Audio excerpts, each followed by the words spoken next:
सिल्लोड तालुक्यातील शिवना ते धोत्रा मार्गावरील पूल अपघाताला नियंत्रण देत आहे। यामुळे अपघात होण्याचा धोका वाढला आहे।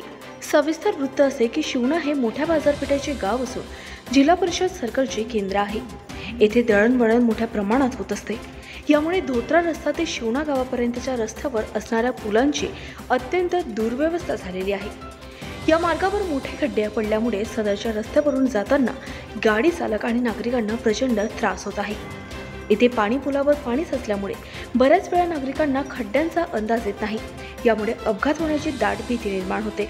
धोत्रा येथे प्रसिद्ध सिद्धेश्वर महाराजांचे देवस्थान असल्यामुळे या ठिकाणी मोठ्या प्रमाणात भाविक दर्शनासाठी येत असतात। यापुढे मंदिर उघडल्यानंतर दर्शनासाठी येताना देखील नागरिकांना सादरच्या पुलामुळे नाहक मनस्ताप सहन करावा लागत आहे।